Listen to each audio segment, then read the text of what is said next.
Welcome you guys again. Let's see if this works. I did a bunch of small changes through where it was going through. What's going on, you guys? Thank you guys for being back. Who you guys are here? Yes, Abby, I am back. We're not sure if I'm going to stay back.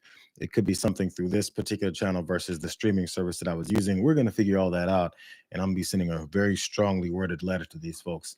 I tell folks around me all the time this: the biggest thing I hate is technical difficulties in this year 2025 when all this other stuff works. We're going to find out if this works now. Is there a way I can share this? Let's share this and see really fast if this makes sense. There it goes. What do you know? It was the other issue on. Okay, so just so you guys know, let's stand for a second. Welcome you guys back. Glad you're here. All of you guys that are patient enough to still be here. We discovered the problem, and by we, I mean me after 10 minutes of searching for the problem. So this stream may be a little bit less clean or clear because of the patchiness that happens through these YouTube streams, but we're still going to go straight through it. And again, if you guys like the stories that we happen, these will be recut and put back up on the page. Let's get started. Like I said, we're sitting on the Fox and Friends couch. Let's make it happen. Go.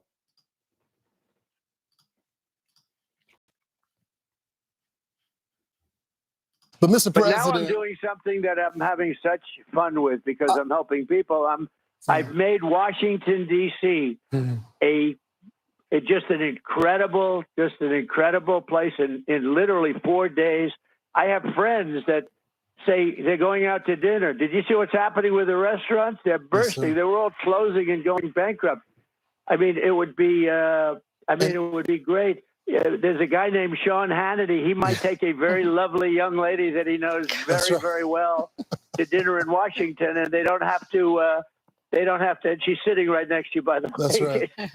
But Mr. President, I don't want to get him in trouble, so I better explain exactly. We don't want any secrets here. But that's exactly right. That's the greatest relationship. I hope I'm not breaking any news. This could be the biggest. Hey, this could be the most important thing I said. But let me tell you, those are two great, Ainsley and Sean, great people. And when they go out to dinner, I don't want to see them get mugged. Now they can go out, they can hold hands, they can walk down the street. They're both superstars. I want to know who makes more money because she's got to be making a lot. Mr. President, we're so happy for them. But on the So this guy goes on Fox and Friends and starts talking about the booming things that are going on in the restaurant businesses in DC.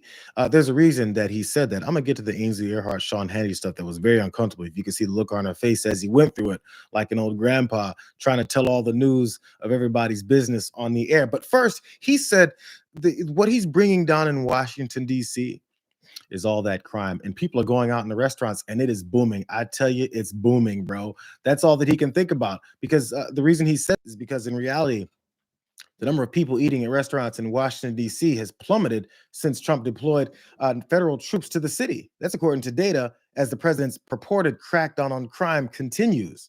Research by Open Table found that restaurant attendance was down every day last week compared to 2024, with the number of diners dipping by 31% on Wednesday, just 2 days after Trump ordered his National Guard to then patrol Washington, D.C.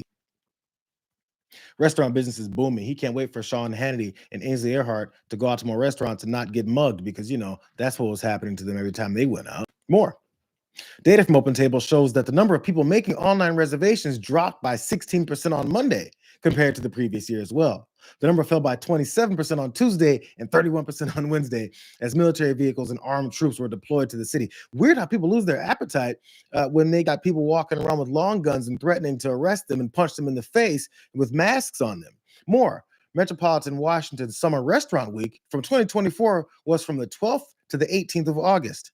The 2025 edition of this event, during which diners are generally offered premium experiences at more affordable prices than usual, began on Monday. But that data didn't immediately make clear to what extent that may have factored into the year-to-year drop. But there's definitely something that did happen. This guy decided to deploy his troops and his military state to the city because what he wanted to do was push his influence and his authoritarianism on everyone else. But it was only supposed to affect all those minorities and black folks, right? All it's supposed to do is make those homeless people afraid. But it wasn't supposed to make all these good folks that he deems the right people of the city to come out and go to restaurants and damage businesses there. The same way he damaged businesses in Los Angeles, the same way he's destroyed people's businesses everywhere that he goes. Maybe he should slap some tariffs on people and they'll start going out of business to restaurants again. But it's always an exposure of what's really on his mind. He heard that everything is down. He heard that he's destroying cities' businesses. He knows that. That's why he then went on Fox and Friends and thought he's talking to all the loyal lemmings and say, you know what's great in Washington, D.C.? Things are wonderful. It's a lot easier as the president of the United States to stop fucking things up rather than fucking things up and then saying everything is wonderful. You can cut out that middleman and then just stop doing the bad things that you're doing. But I want to talk more about him embarrassing Ainsley Earhardt on TV because he definitely did that. Yeah, there's a guy named Sean Hannity. He might take a very lovely young lady that he knows very well to dinner in Washington, and they don't have to. And she's sitting right next to you, by the way. That's right. But Mr. President, I don't want to get him in trouble, so I better explain exactly. We don't want any secrets here. But exactly right. That's the greatest relationship. I hope I'm not breaking any news. This could be the biggest. Hey, this could be the most important thing I said. But let me tell you, those are two great, Ainsley and Sean, great people. And when they go out to dinner, I don't want to see them get mugged. Now they can go out, they can hold hands, they can walk down the street. They're both superstars. I want to know who makes more money because he's got to be making a lot. Mr. President, we're so happy for them. But on a serious note, Mr. President, when you had those world leaders, because this is the topic of conversation for the whole world, when you had them sitting in front of you, did they Would you guys see that part again? Because then Lawrence Jones was trying to change the subject the entire time. Can we? But can we? And she's just chuckling and trying not to look weird in the middle of this whole thing. But they were talking about something completely different. But old man Trump here wants to come on and talk about his two favorite people, his two biggest water carriers on Fox News. And that's a really hard one to come by because he sat down with Sean Hannity after that failed summit last Friday with Vladimir Putin, where he got kicked in his ass, and then tried to make it clean, tried to make it a little bit better. So he figures he's returning the favor back to Sean Hannity by talking about his two favorite people on Fox News. Nothing's a bigger compliment than me talking about someone else on live TV about their relationship that honestly I didn't know about, but honestly I don't care. And he's worried about breaking news. Seems like his concern was whether or not they're in other relationships. Maybe he's exposing them for something. It seems pretty straightforward and clear, and it's their own business. They're apparently engaged, but you won't be surprised to hear he would not shut the hell up. He kept talking about it, and they had to usher his ass off the whole interview. People in government. Well, President Trump, we want to thank you so much for joining us this morning. We know that you have lots of other wars around the world that you need to end. And that's more important than anything. So we appreciate you joining us this morning. No, thank you very much, Joe. Thank you so much. Thank you. And Ainsley, thank you. I hope I didn't get you in trouble with Sean.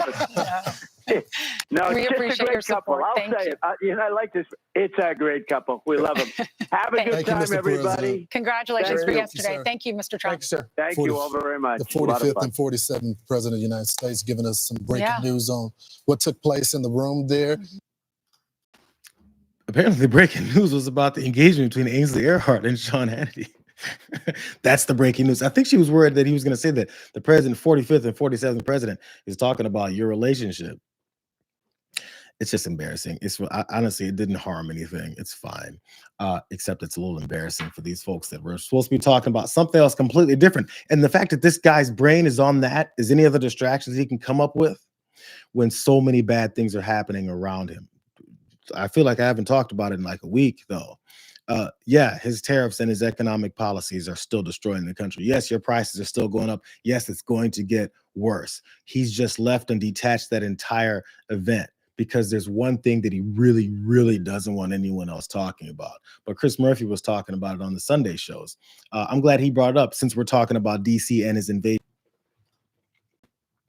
What is your message to people in the Capitol and elsewhere who buy into this argument that President Trump is making that these cities are unsafe in part because of Democratic policies? Well, first, let's just look at the actual numbers. In Washington, D.C. and all across the country, crime was going up during Donald Trump's first term. And when Joe Biden became president, crime started to come down. In fact, it's been coming down precipitously in Washington and in cities all across the country. So it's just not true, the allegation that they are making. What's happening here in Washington, D.C. is just a stunt. Donald Trump didn't like the fact that the walls were closing in on him, that his own base was questioning why he wouldn't release the Epstein files, why he was protecting very powerful people. He didn't want to talk anymore about the fact that our healthcare system is about to collapse because of the cuts that they have made, that premiums are going to go up by 75% on Americans. And so, true to form, he just decided to create a new news cycle. Nothing different is really happening in the United States Capitol today. Crime will continue to go down whether or not there are U.S. troops here, National Guard troops here. He's just trying to distract from the stories he doesn't want Americans to be talking about. No more truth can be spoken than what Chris Murphy was talking about. There's so many things he doesn't want you to talk about, but I still think primarily it's his name all over those files. So he's making things up. In fact, they even admitted that crime is down in D.C. I mean, that is until his criminals were unleashed on the city. And if you've seen any of the stuff that's been going on, you've seen some of those folks that are masked up. And there's the reasons why they have masks on is because they say things to other citizens who are protesting them in the streets, who threw a Subway sandwich at them because that's a big violent assault on these tough guys. But they've been saying things like, Biden already destroyed this country. The liberals already did this. These are the enforcement folks. So yeah, true to form, the folks that he said he's releasing from January 6th to the Proud Boys to stand up and stand by until they get their opportunity to be unleashed with their criminal behavior on regular American citizens, he's unleashed them. So they can't be identified because then we'll know that this is his army of MAGA sycophants, his true army of brown shirts who are loyalists and will carry out quote unquote law enforcement for his pleasure. So, of course, still with the same propaganda, Pam Bondi had to step in and say some of the most ridiculous things that no one even believes. And even as she says it, I don't think she believes it either. Listen, our law enforcement officers are telling us that people are coming up to them on the street, and they said a lot of people are walking by whispering, saying, thank you, thank you, thank you. They're hearing stories every single night and day of people saying that they feel safe now to walk their own neighborhood where they live because of what our great men and women in law enforcement are doing at the directive of the president. And going out to dinner, according to the president. And going out to dinner. Attorney General. Listen, it's all a coordinated effort. Pam Bondi has to go on Fox Business now, standing next to the other guy who used to work in Trump's first administration, who he has to bring up. And the president said everyone's going out again because we have to lie. But she says people are walking up to ICE agents and whispering, thank you for being here. Thank you. I love the fact that you have that long semi-automatic rifle on your hip. It's great. Thank you so much for being here. If everyone's so happy in Washington, D.C., why do they have to whisper how thankful they are? It's almost like you're admitting that the majority of people in the city are screaming, get the hell out of my city. What are you doing here, you fascists, Gestapo? Get out of my city. Why would they have to whisper if everybody's so happy? The propaganda doesn't even make any sense because we're led by a bunch of idiots in the White House, and that's just how these things operate. Since we're talking about idiots in the White House and we got a 15-minute late start, let's go ahead and jump to this next story. Yeah, it was an extensive and widespread interview on Fox and Friends as Donald Trump rambled about things. But what he was there to actually talk about, that outside of Ainsley Earhardt and Sean Hannity, what he was there to talk about was that meeting that he had yesterday with Volodymyr Zelenskyy and that European group of leaders that was there as backup. Because the last time they had a meeting there, it was a disaster and Donald Trump embarrassed himself as well as this entire country. But they went there and spoke, and this is what he had to say about that meeting. And the reasons why he went and took this phone call with Vladimir Putin near the tail end of that meeting, and it's just as embarrassing as the previous one. During the meeting yesterday, when you decided to call Vladimir Putin, what was the reaction among the other people in the room, and what was President Putin's reaction to like being brought into a phone call in the middle of your meeting? Well, I think they expected it. I didn't do it in front of them. I thought that would be disrespectful to President Putin. I wouldn't do that because they have not had the warmest relations. And actually, President Putin wouldn't talk to people from Europe. I mean, that was part of the problem. They had no communication. They had no communication with the White House for years as people died. Years with Biden and his people. No communication. Putin told me years.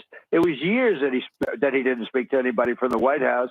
And it was a long time that he didn't speak to anybody from Europe. No, it's a fractured relationship.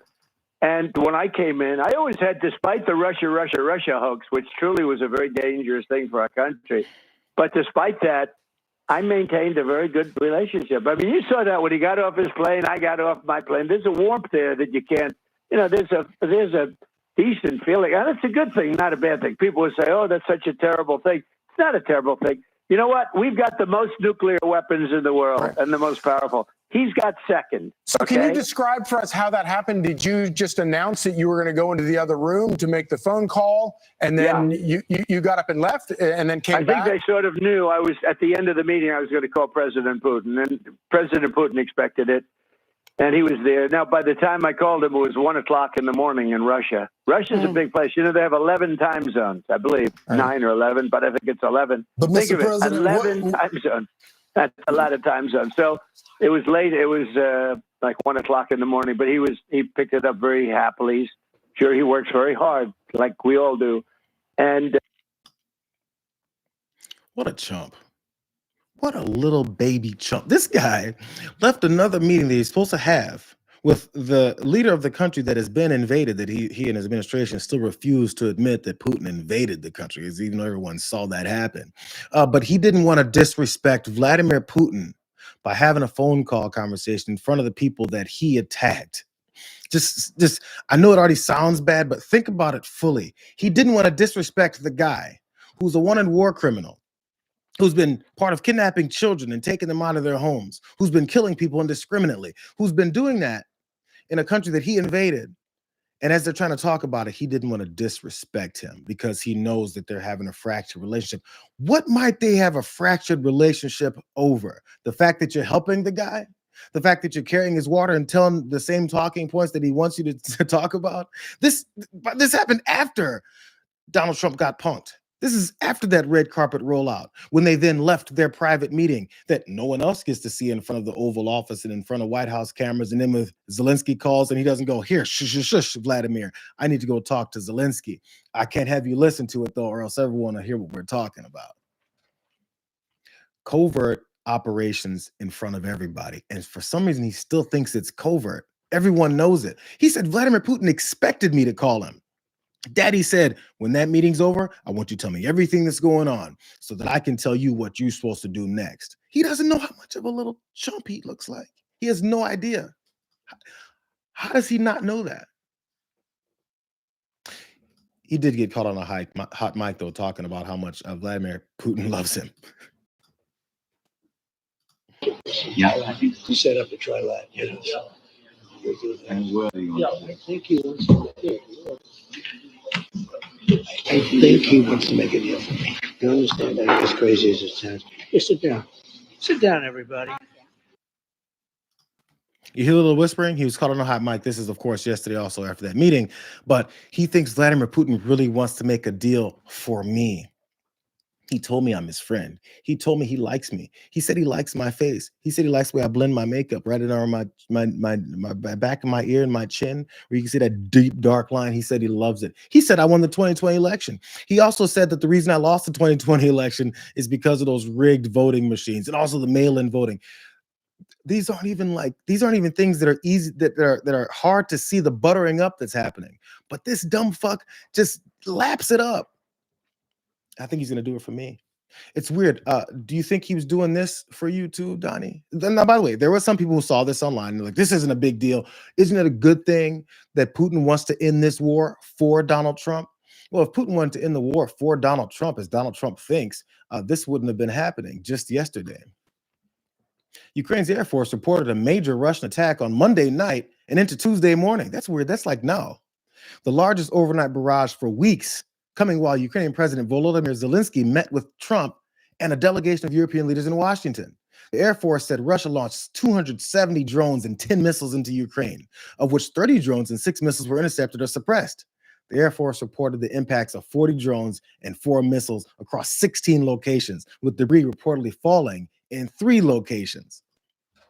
But Donald Trump still thinks this guy wants to end the war for him. He literally did this right when you were going to meet with the guy that he's been attacking in the country that he just launched the second biggest day of missiles he's ever launched. And you think he wants to end this for you? Again, bro, there's this weird narrative that says people who are against this guy in the White House, or just have some kind of derangement syndrome, or just don't like him and don't love our country. The problem is that he doesn't know what he's doing. He's caught up with this idea that, just like what he said about Kim Jong-un, they like me, they're my friends, so they're gonna do anything for me, as they do the exact opposite. All you gotta do is butter his ass up, and he's gonna go for it. There's more of what he's been doing. Oil refining and gas facilities were also attacked, describing the strikes as the latest in a campaign of systematic terrorist attacks against Ukraine's energy infrastructure, which is a direct violation of international humanitarian law. Monday night's attack was the largest attack since Russia launched these 309 drones and 8 missiles into Ukraine on July 31st. Man, that wasn't even a full month ago. That's according to the daily figures published by the Ukrainian Air Force and analyzed by ABC. But he thinks that he's working for him. He thinks that he's going to get some help, even though right after that same meeting that he told him, you're a great guy, they didn't take any questions because of how badly it went. I'm just going to remind you guys of how this whole thing went down. That's all. But he continued on talking on Fox and Friends about how great this meeting with Zelenskyy went. But he has some stipulations for Ukraine. See if you can think of which stipulations he had for Putin, who loves him so much. I don't think it's going to be a problem. I think if a deal is made, famous last words, right? But I think if a deal is made, I think Russia's had it. They've all had it. And for a very extended period of time, I don't think there'll be a problem. But there'll be some form of security. It can't be NATO, because that's just not something that would ever happen. They couldn't do that.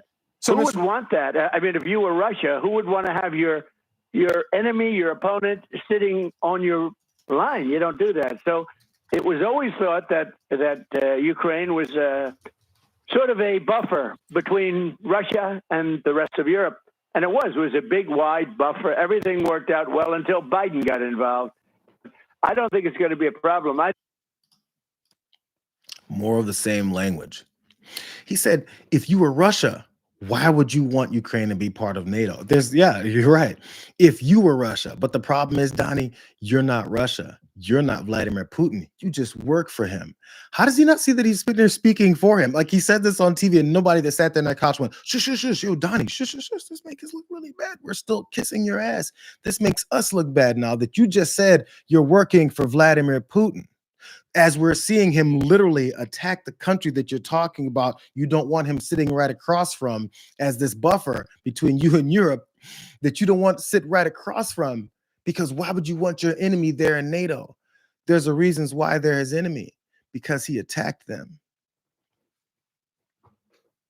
So one of those security guarantees of being a part of NATO is completely off the table, because Vladimir Putin said, Donnie, hell no, you work for me.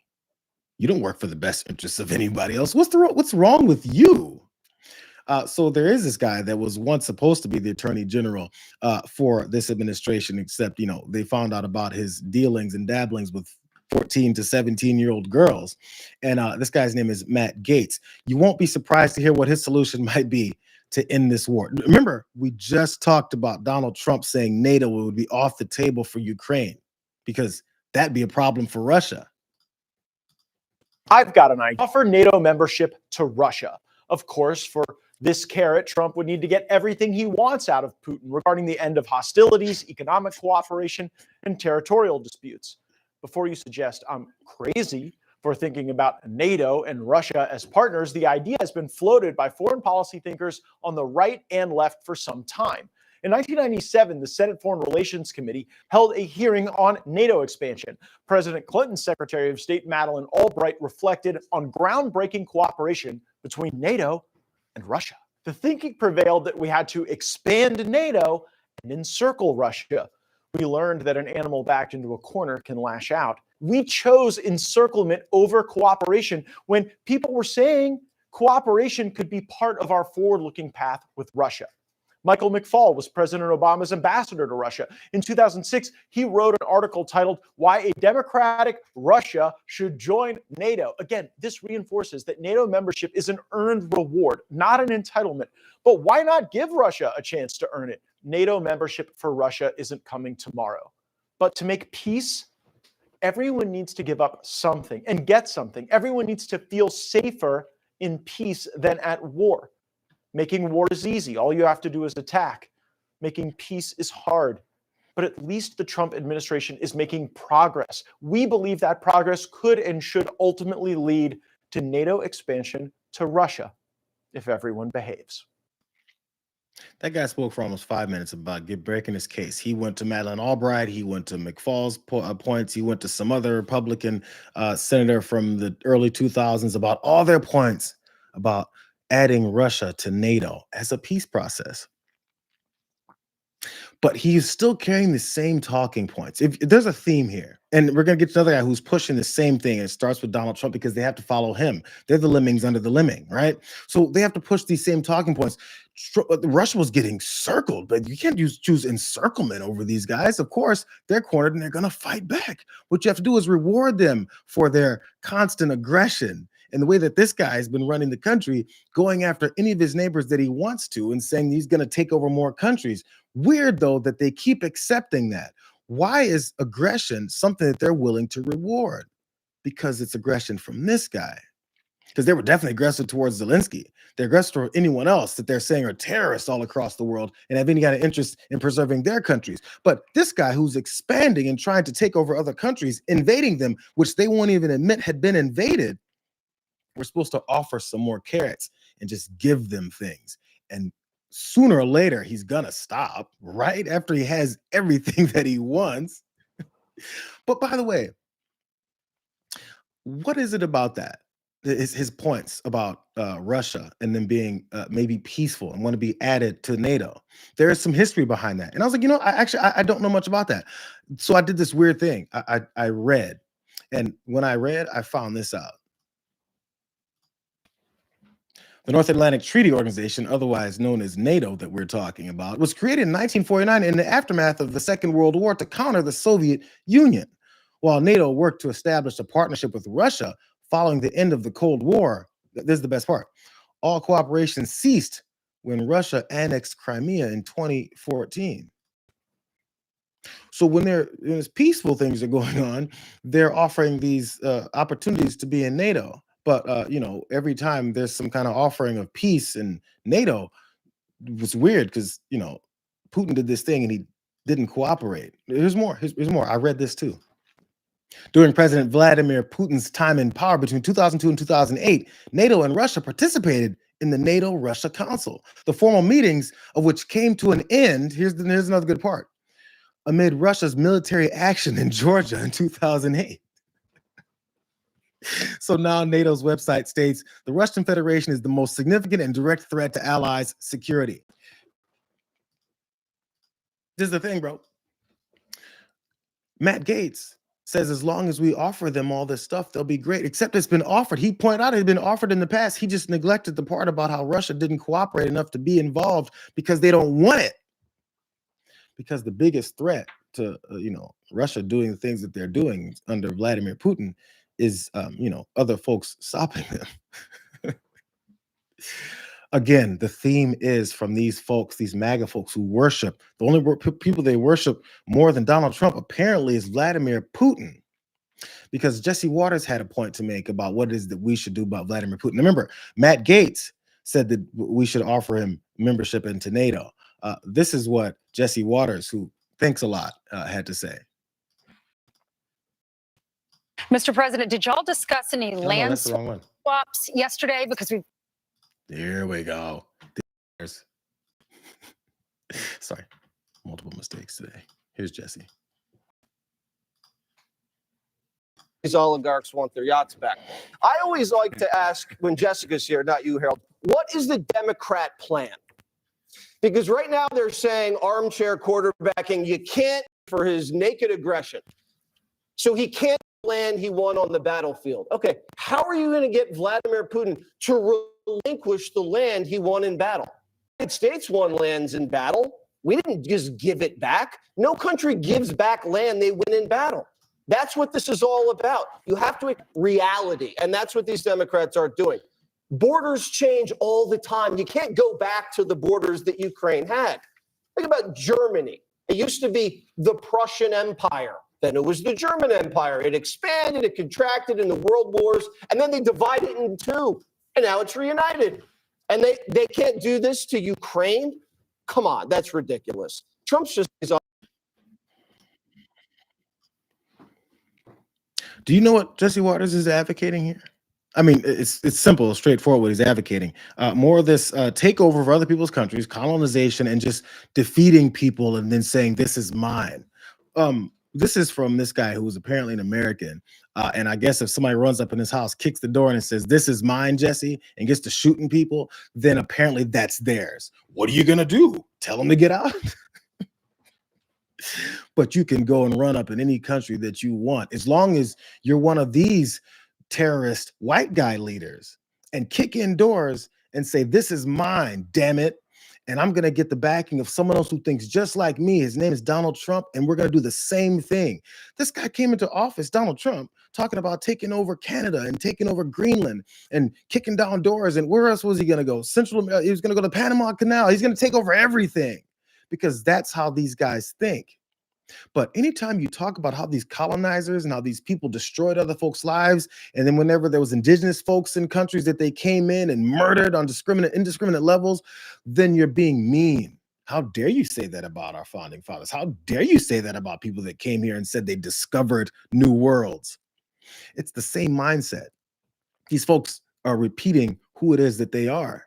What they think is that Vladimir Putin should be given what he conquers.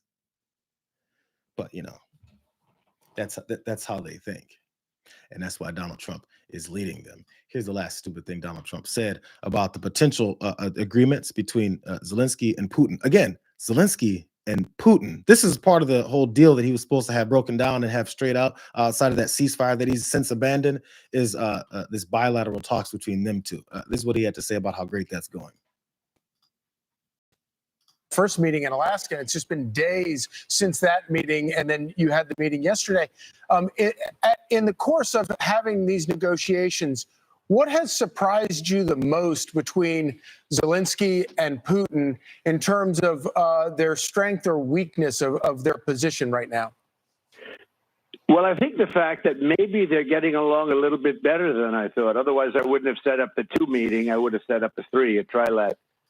But I think they're doing a little bit better. There's been tremendous bad blood. And again, this was all worked out by an administration that didn't have a clue. And if you remember, they said, well, if you made a minor incursion, that would be okay. That was the end. The whole thing when Biden made that statement. But minor incursion, what does that mean? So I think they're doing okay. I wouldn't say they are ever going to be best friends, but they're doing okay. And we're just going to see. So we're setting up a meeting. I sort of set it up with Putin and Zelenskyy. And, you know, they're the ones that have to call the shots. We're 7,000 miles away, in all fairness. You know, we've spent through the previous administration $350 billion.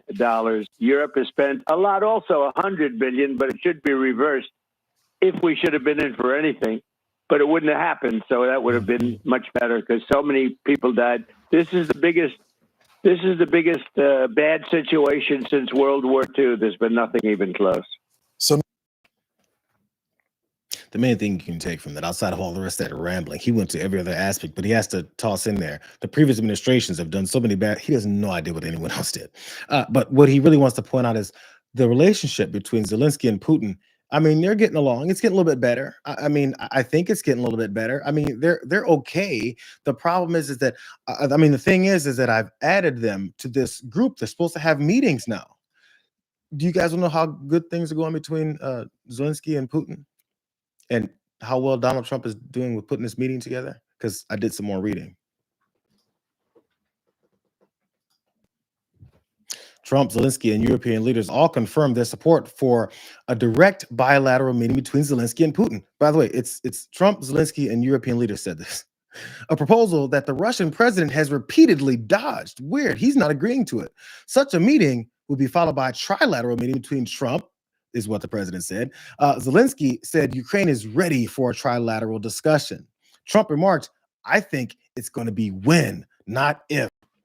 The same guy that thinks Vladimir Putin is his best friend and wants to make a deal for him, the same guy who thinks he's getting somewhere with these talks, the same guy who's ignoring the fact that Putin just launched tons more missiles into Ukraine, thinks it's going to be not a question of when, but not a question of if, but when. Last one here. There's a weird thing, though, because the Kremlin is yet to explicitly confirm Putin's readiness to attend such a meeting. Yuri Ushakov, a top Kremlin aide, said in a statement that that Trump and Putin, quote, expressed their support for the continuation of direct negotiations between the Russian and Ukrainian delegations. There's a continuation of discussion between their delegations, not between Zelenskyy and Putin, because Putin said, who said I'm going to talk to this guy? I'm launching missiles and invading more territory. Why would I talk to him? That's not what I want to do. Yo, we've had potential ceasefires that have been talked about. I violated those too. When is this guy going to stop kissing my ass? Because it's pretty obvious what I'm actually doing. So again, the anger for this guy is not because he has a weird looking face. And don't get me wrong, he does. But it's also because he doesn't know what he's doing. He got buttered up by a guy who they say is a master at manipulating people and getting them to say and think certain ways while he carries out whatever objectives he wants to. Except this one's easy. This is to go, hey, Donnie, you rub him on his chin. You go, hey, Donnie, I like you. You're a good guy. You're really smart, smarter than everybody else in the country. And he'll go, okay, what do you want? I'm going to run out of time, because this whole thing got started late. But I do want to get one more story in because it amused me. So appreciate you guys that may hang around, but we're going to go into something else. And I want to do a follow-up for what I talked about last week. Maybe it was a week and a half ago. With the situation out in California, where in Texas and California, with this whole redistricting and gerrymandering fight that's going on, and the response and some of the maneuvers and actions that one Gavin Newsom is carrying out to try and get some more attention on what he's trying to push to prove to people what it is that Republicans have always done. And that's been very hypocritical, do outrageous things, and then claim that everyone who responds to it is the bad guy. Yeah, we're back on the tweets because these are fun. Dana Perino, formerly actually a serious person who worked in an administration in George W. Bush's administration, as serious as you could be with that administration. She's talking about Gavin Newsom, and she's damn tired. She's tired of his tweets because they're so unprofessional.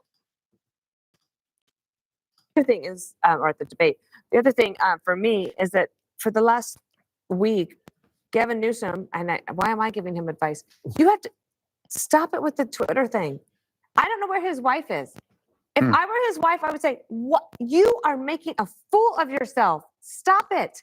Do not let your staff tweet. And if you're doing it yourself, put the phone away and start over. And if he's got a big job as governor of California, but if he wants an even bigger job, he has to be a little bit more serious." The other thing is, or the debate, the other thing.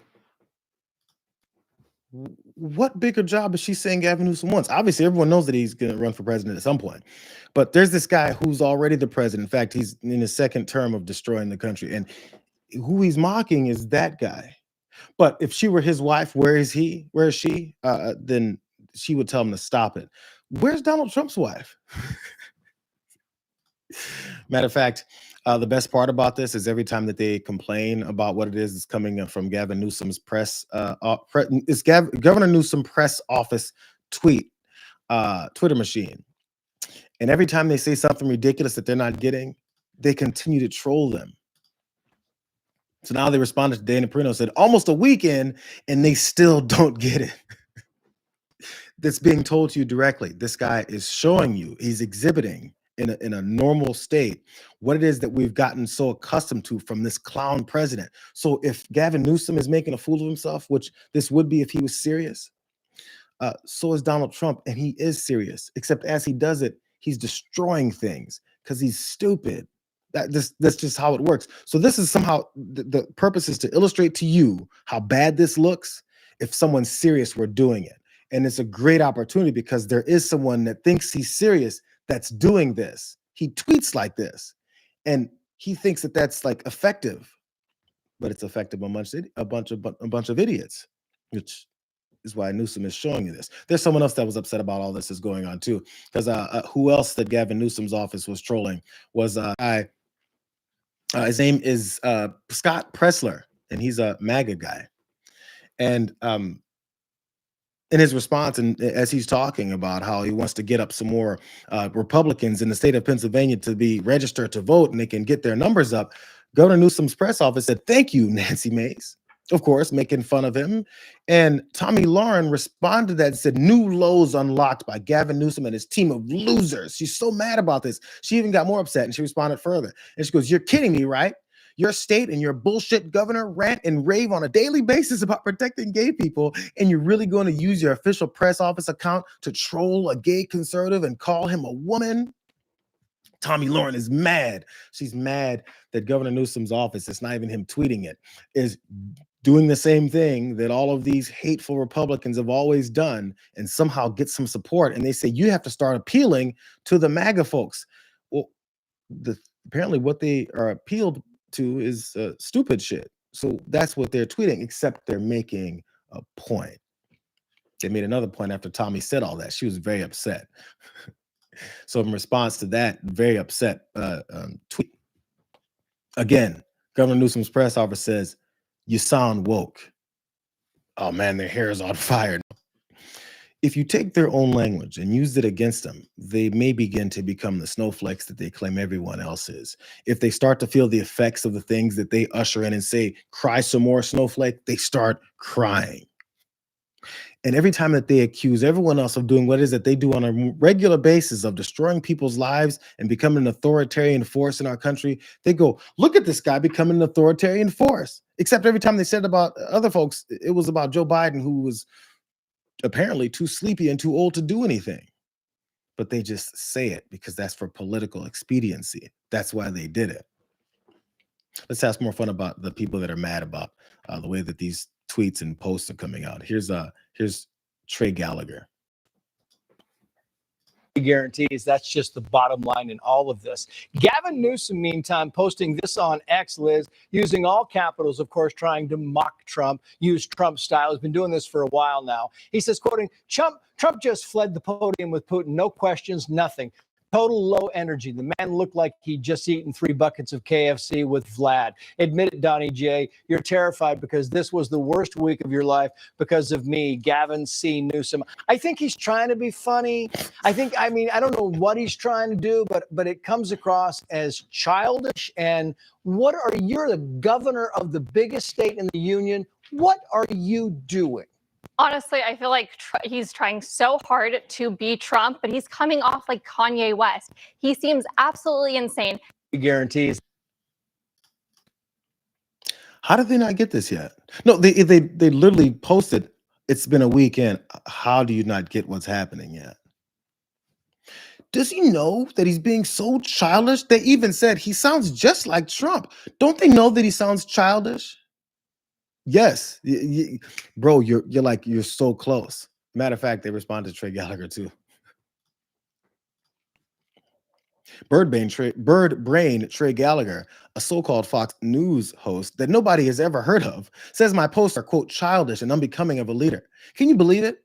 Many are saying Fox, edit the tapes, News should cancel his pathetic little bedtime show immediately. They're calling it the most boring program in cable history. Total snooze fest. Sad. GCN. He forgot about the thank you for your attention to the part. But I'm sure Trey Gallagher and his people are very upset, and their hair is on fire over this whole thing. They're so upset. They're taking what he's saying is serious, and they still don't know that he's mocking them. I really didn't think there was going to be this level of stupidity coming from the people that are targeted in this whole campaign. But speaking of this campaign, I want to make sure I give some credit to the person who was the head of his communications team who's doing this. I saw this article and I was like, it's because I know it's not actually Gavin Newsom. I know it's not. This is happening too rapidly and too fun. So this woman behind it is the head of his, her name is Camille Zapata. She's the head of Gavin Newsom's press office. So she and apparently only 3 other staffers are part of making this whole thing happen. So she manages his CA governor account, but she doesn't manage the governor press office account, which is the one doing all of these great posts. That's apparently from these 3 unnamed staffers, which we should also find out their names as well.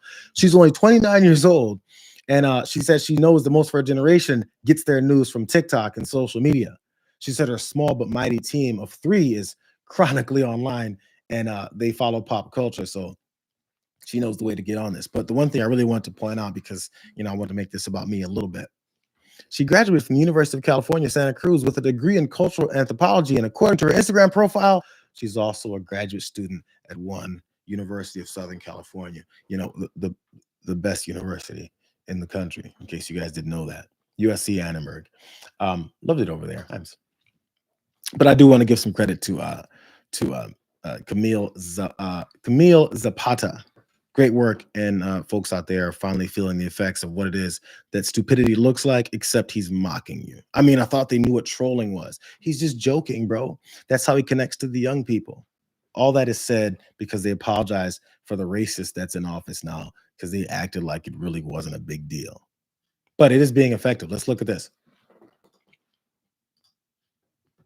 Newsom's office has tracked 1 billion impressions over X, TikTok, Facebook, and other social media with millions of new followers, including his governor press alone on X, 150,000 followers and 127 million impressions since August 1st. They've only been doing this for like a week or two. And this is what's happening since. And part of the reason it's been doing this well is because Fox News just keeps running his tweets and being outraged by it because they think their audience is going to go, can you believe this? He's so stupid. But I want to end with this. And thank you guys that have been here this long. I want to end with this. This isn't the normal approach and discussion and debate topics the way that he's now gone about this. Gavin Newsom would say some of the things that are true and honest about the difference between the Democratic and the Republican parties, except people wouldn't listen. Of course, people who supported him and people who understand what reality is listened, but people wouldn't listen when he said things like this, but they're listening when he does the stupid Donald Trump mocking tweets, which still includes some real facts about what he's talking about. That's part of the fun part.